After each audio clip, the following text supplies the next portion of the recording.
Oke, baik. Bismillahirrahmanirrahim. Assalamualaikum warahmatullahi wabarakatuh. Salam dan bahagia. Selamat pagi, teman-teman sekalian. Pagi. Pagi. Gimana kabar kalian pagi hari ini? How are you today? I'm good. And how about you? I'm good too. Thanks for asking me back. Terima kasih untuk menanyakan kembali. Di kesempatan kali ini kita akan belajar mengenai naratif teks. Tapi sebelum kita masuk ke pembelajarannya, alangkah lebih baiknya kita mengawali kegiatan kita di pagi hari ini dengan berdoa. Seperti biasa, sebelum kita memulai pelajaran kita di pagi hari ini, mari kita berdoa menurut agama dan kepercayaan kita masing-masing. Berdoa dimulai.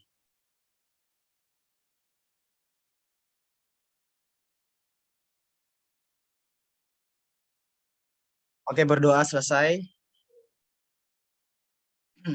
Jadi untuk materi yang kita pelajari pada pagi hari ini, yaitu tentang naratif teks atau teks naratif. Have you ever heard what is the narrative text? Apakah teman-teman sebelumnya udah pernah dengar atau udah tahu apa sih itu narrative text? Belum, Sir. Oke, kita masuk ke penjelasan untuk narrative text itu sendiri. Jadi narrative text itu narrative text is an imaginative story to entertain people. Jadi teks naratif itu menceritakan sebuah cerita yang cerita imajinatif yang bertujuan untuk menghibur orang. Jadi sebuah cerita yang dapat menghibur orang, yang bertujuan untuk menghibur orang dan sifatnya itu imajinatif, itu disebut dengan naratif teks.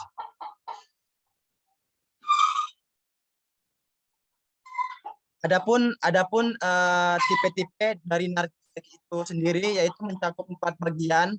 Yang pertama fairy tales atau dongeng, dan yang kedua folk tale atau cerita rakyat, dan yang ketiga adalah fabel, cerita binatang, atau legend atau legenda. Jadi untuk fairy tales atau dongeng, folk tale atau cerita rakyat, atau fabel, cerita binatang, dan yang terakhir legend atau legenda, itu termasuk pada bagian type of narrative text.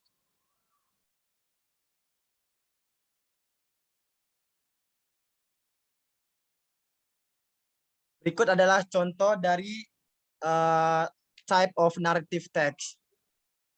Di sini yang pertama ada gambar Snow White. Apakah teman-teman bisa melihat gambar yang ditampilkan? Bisa. Yes. Ya. Jadi untuk gambar yang pertama itu Snow White atau Cinderella. Jadi Cinderella, kenapa Cinderella itu termasuk fairy tales atau dongeng? Kenapa? Karena kebanyakan untuk fairy tales itu dia bersifat hayalan. Itulah kenapa Snow White atau Cinderella itu disebut fairy tales atau dongeng, karena dia pada umumnya bersifat hayalan, jadi dia berusaha untuk berimajinatif. Dan yang kedua yaitu folk tales atau malin kundang. Di Indonesia banyak sekali cerita folk tales atau cerita rakyat. Sini saya mengambil cerita malin kundang. Malin Kundang, sedikit bercerita, Malin Kundang itu dia menceritakan tentang seorang anak yang berharga terhadap orang tuanya sehingga dia dikutuk menjadi batu. Nah, itu termasuk cerita rakyat. Adapun mungkin cerita rakyat yang teman-teman pernah baca atau teman-teman pernah nonton, Sang Kuryang, dan itu juga termasuk salah satu dari cerita rakyat atau folk tales.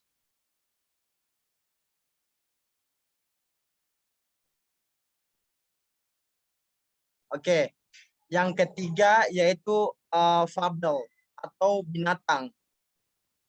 Jadi pada hakikatnya fabel binatang jadi sebuah cerita yang menggambarkan binatang, hewan dan sebagainya, itu disebut fabel. Nah, di sini saya mengambil contoh dari The Goose and the Golden Egg, angsa dan sebuah telur emas.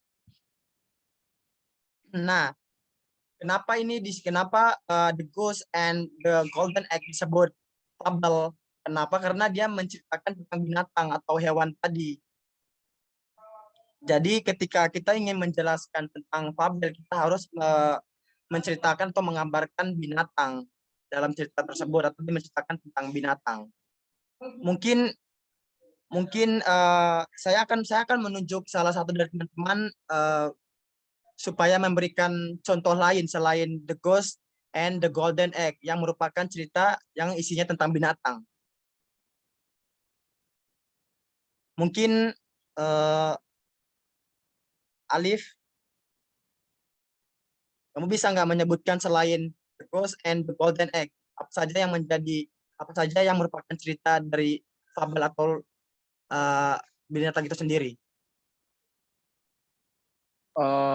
Kancil dan buaya. Nah, kancil, right. Kancil dan buaya, bagus. Jadi kancil dan buaya itu juga merupakan fabel. Kenapa? Karena dia isinya bercerita tentang binatang atau hewan. Terima kasih, Alif. Dan yang terakhir yaitu legend atau legend. Di sini The Legend of untuk cerita yang mengenai legend atau cerita rakyat, ini kita mengambil The Legend of Banyuwangi. Jadi ketika kita menceritakan tentang The Legend of Banyuwangi, itu kita kayak diperjelaskan bahwa asal usul dari Banyuwangi itu sendiri atau asal muasal dari Banyuwangi itu sendiri. Dan mungkin selain dari cerita The Legend of Banyuwangi,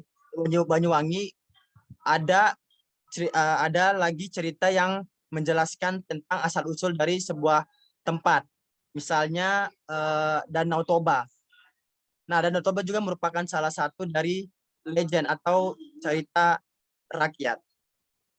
Apakah sampai di sini teman-teman paham dengan apa yang saya sampaikan? Apakah ada pertanyaan so far?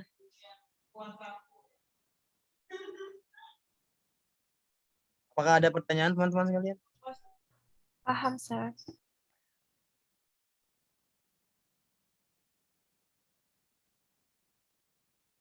Berikut adalah the purpose atau tujuan dari teks naratif. Mungkin Mbak Fitria bisa membacakan bagian why is the text written sampai di intention, Mbak.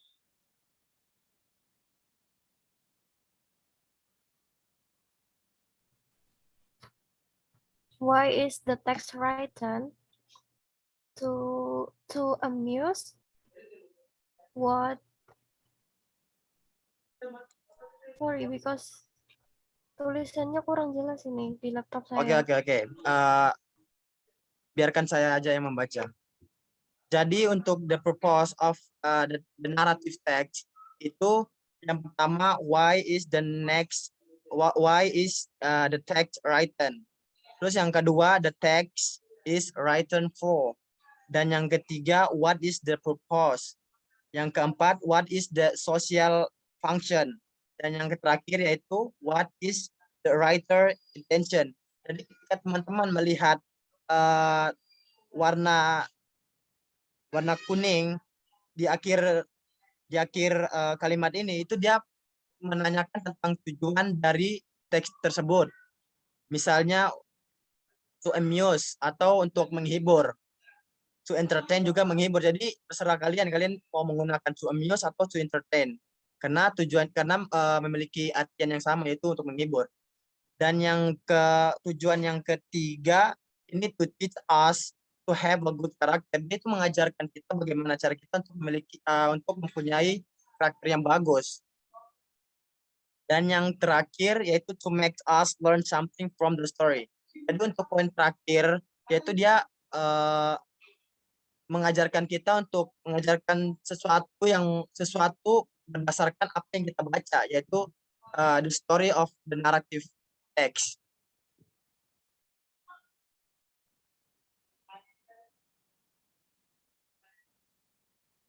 Adapun di dalam naratif teks itu sendiri, yaitu generic structure. Generic structure mencangkup beberapa cakupan. Yang pertama orientation, yang kedua complication, yang ketiga resolution, dan yang terakhir reorientation. Mari kita bahas yang pertama. Orientation itu mencangkup atau meliputi pengenalan tokoh, tempat, dan waktu. Dan yang kedua yaitu complication. Complication itu berisi tentang masalah atau mencakup sebuah masalah. Dan yang ketiga yaitu resolution atau solusi. Kenapa ada solusi? Karena ada masalah, makanya timbulnya solusi. Nah, di sini untuk yang ketiga yaitu resolution atau solusi masalah. Dan yang terakhir, yang keempat yaitu reorientation. Jadi reorientation ini dia bersifat opsional, kadang ada, kadang tidak ada. Dan kebanyakan untuk reorientation ini dia lebih ke mengandung moral value atau nilai moral berdasarkan apa yang kita baca untuk teks naratif itu sendiri. Sampai sini paham, teman-teman?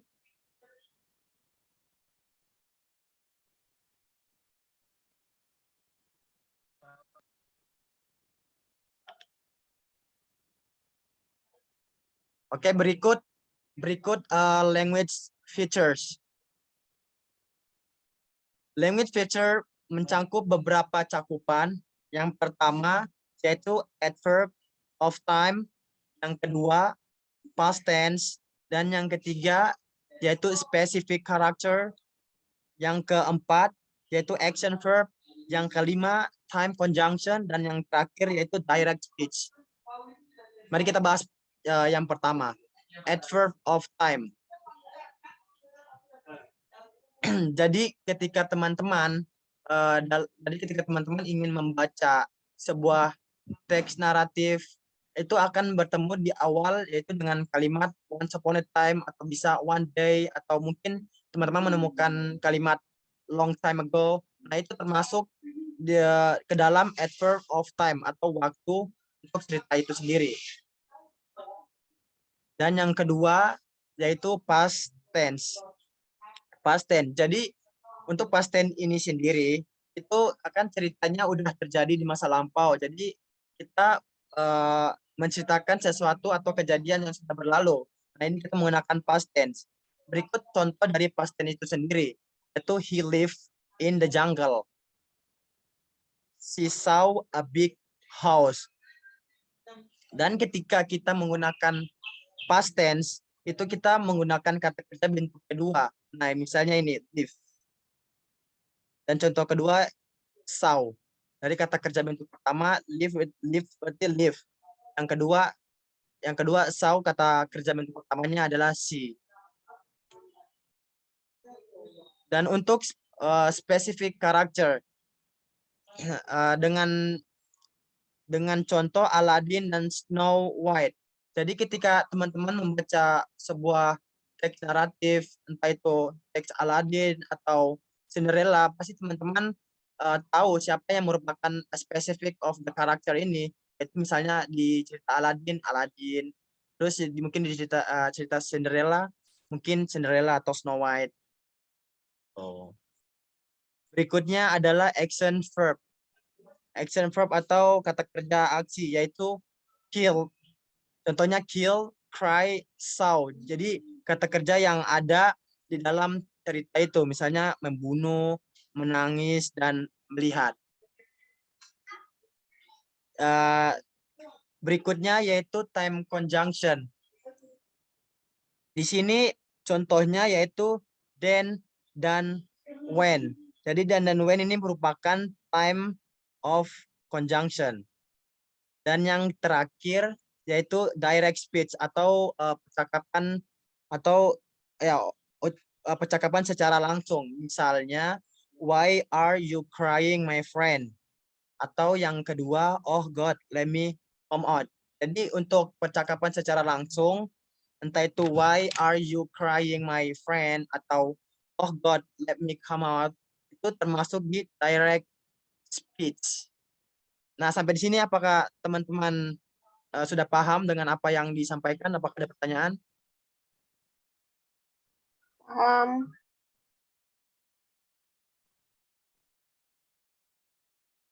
Oke, kita beralih ke slide berikutnya. Nah, di sini ada teks.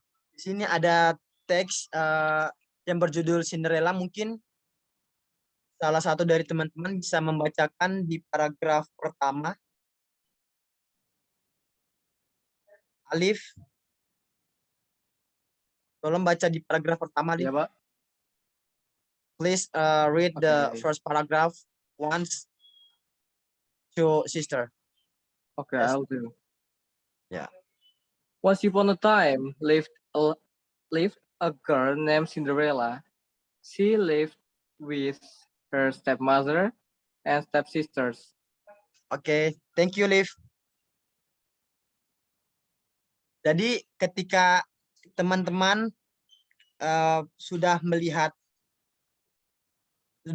cerita Cinderella berdasarkan apa yang teman-teman kita tadi baca, yaitu once upon a time lived a girl named Cinderella sampai di stepsister. Jadi di kalimat pertama, paragraf pertama itu kita menemukan once upon a time. Berarti dia menunjukkan tentang waktu, ya kan? Terus kita maju sedikit ke Cinderella, stepmother, dan stepsister. Nah, itu termasuk ke perkenalan tokoh. Jadi ketika di paragraf pertama sudah mencakup waktu dan perkenalan tokoh, itu disebut dengan orientasi. Dan kebanyakan orientasi itu terletak di paragraf pertama. Liv, kamu bisakah kamu menunjuk salah satu teman untuk membaca paragraf kedua? I will choose Doni Kobak. Doni Kobak, please. Can you read the second paragraph?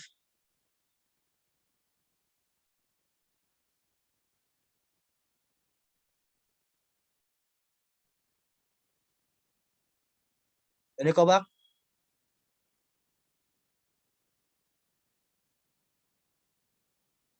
Okay, Liv, maybe you can choose another student that want to read the second paragraph.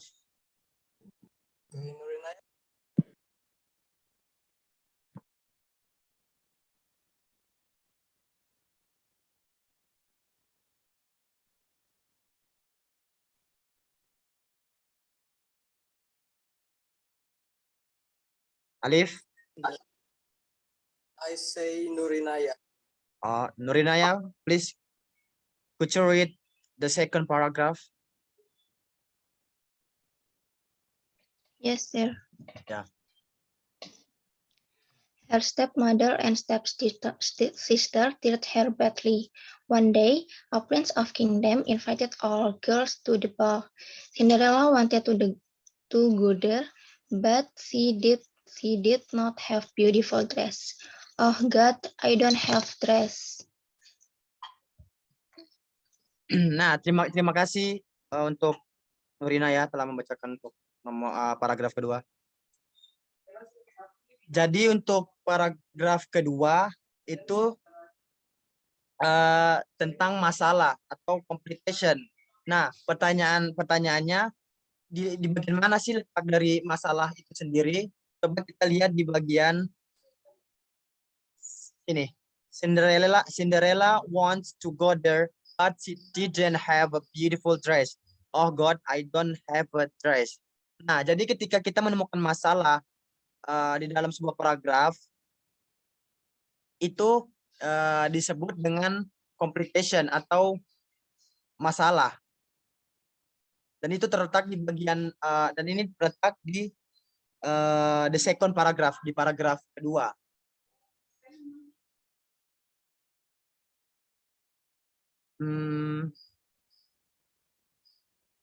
Fitri, bisakah kamu membacakan untuk paragraf ketiga? Could you read the third paragraph?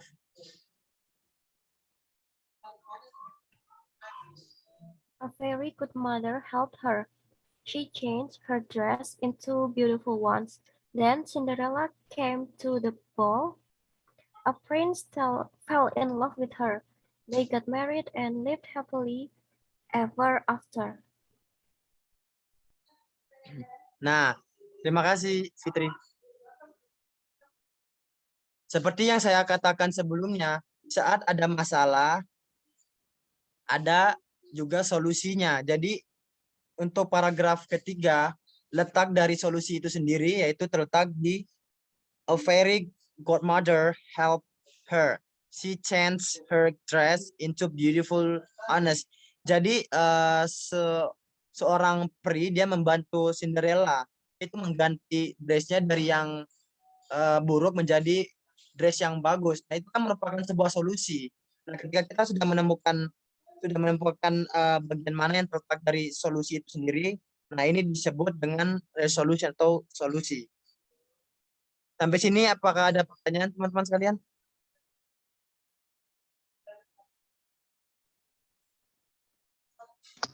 Not yet, sir.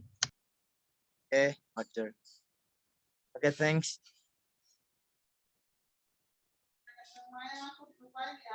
Nah, berikut ini adalah exercise buat teman-teman. Saya rasa juga teman-teman bisa memahami serta bisa mengerjakan the next exercise that I want to give you. Dan mungkin untuk di pertemuan berikutnya, teman-teman bisa menentukan apa saja yang termasuk generic structure of the text. Teksnya tentang The Hungry Mouse. Dan yang kedua yaitu identifikasi language feature yang terdapat di dalam The Hungry Mouse ini.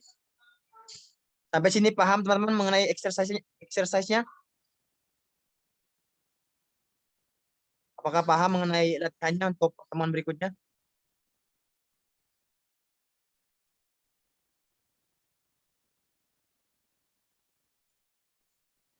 Guys, do you understand with what's the next exercise? Understand, sir. Ya. Jadi teman-teman untuk teks yang The Hungry Mouse ini teman-teman kerjakan berdasarkan apa yang teman-teman tahu tentang The Hungry Mouse berdasarkan generic structure-nya. Yang kedua yaitu identifikasi language feature untuk The Hungry Mouse ini berdasarkan teks ini. Oke, saya rasa cukup untuk pertemuan kita pada pagi hari ini. Tapi sebelum saya mengakhiri kegiatan kita di pagi hari ini, saya ingin bertanya dulu apa saja yang teman-teman pelajari untuk narrative text ini. Mungkin Alif bisa bisa menyebutkan atau menjelaskan apa saja yang Alif tahu tentang narrative text ini. Oke, Pak. Kita belajar apa? Hari ini kita belajar tentang narrative text, kita belajar tentang judul, terus keterangan waktu, masalah, terus cara mengatasi masalahnya tersebut. Ya. Good. Thank you, Liv. Kurang lebihnya seperti itu. Jadi kita tadi telah belajar mengenai apa sih yang menjadi pengertian dari teks naratif, terus type of the narrative, tipe untuk naratif teks itu sendiri, terus generic structure-nya, and then yang terakhir language features-nya. Oke, seperti yang di awal sebelum kita mengakhiri pertemuan kita pada pagi hari ini, alangkah lebih baiknya kita mengakhirinya dengan berdoa juga. Berdoa dimulai.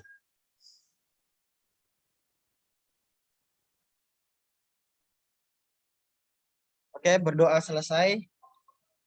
Saya rasa cukup untuk pertemuan kita pada pagi hari ini. Teman-teman jangan lupa untuk mengerjakan ya exercise-nya untuk The Hungry Mouse ini. Oke, saya rasa cukup. Wabillahi taufiq wal hidayah. Wassalamualaikum warahmatullahi wabarakatuh. Salam dan bahagia. Salam.